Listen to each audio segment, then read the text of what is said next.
presented by Mahakal Music. Mixed by Amrish Lal. जहिया से चढ़ल बाछा बन के महीना जाइला बाबा धाम सोचे रोजीना डीजे के वॉल्यूम बढ़ा के बजाई रे गांजा पी के बहम बौराइल बाटे भाई रे गांजा पी के बहम हेराइल बाटे भाई रे गांजा पी के बहम बौराइल बाटे भाई रे गांजा पी के बहम हेराइल बाटे भाई रे जोहिया से चढ़ल बासा बन के महीना जाइला बाबा धाम सोचे रोजीना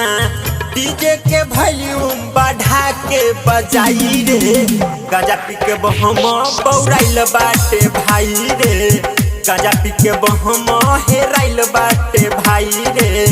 गांजा पी के बहम बौराइल बाटे भाई रे गांजा पी के बहम हेराइल बाटे भाई रे। प्रेम से बोलो शिव शंकर भगवान की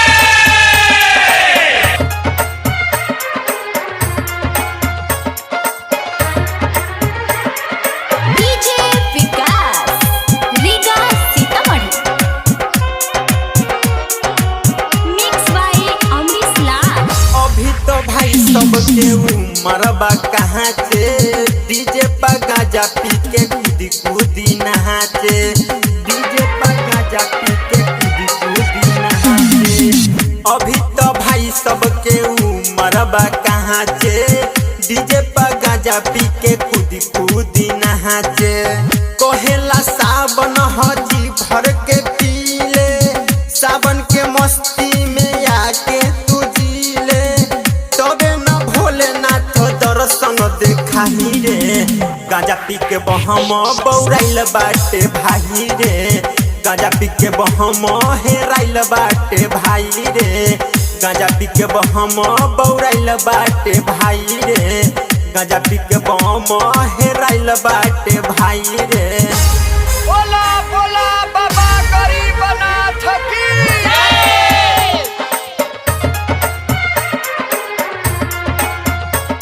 Presented by Mahakal Music. DJ Vikas, Riga Sitamarhi. Mixed by Amrish Lal. Writer पर भजन बाली खले बाबा के बूटी तो हो बची खले बाबा के बूटी तो हो बची खले राइटर पर भजन बाली खले बाबा के बूटी तो हो बची खले नशा पुलिंदरा के धीरे धीरे चढ़े अमरीश विकास देख नाचे खरे खहरे रंजन नवीन के भजन बजाई रे गांजा पी के बहम बौराइल बाटे भाई रे गांजा पी के बहम हेराइल बाटे भाई रे गांजा पी के बहम बौराइल बाटे भाई रे गांजा पी के बहम हेराइल बाटे भाई रे जोहिया से चढ़ल बासा बन के महीना जाइला बाबा धाम सोचे रोजीना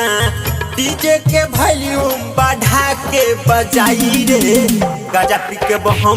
बौराइल बाटे भाई रे गांजा पी के बहम हेराइल बाटे भाई रे गांजा पी के बहम बौराइल बाटे भाई रे गांजा पी के बहम हेराइल बाटे भाई रे। महाकाल रिकॉर्डिंग स्टूडियो नरगा बाजार सीतामढ़ी बिहार।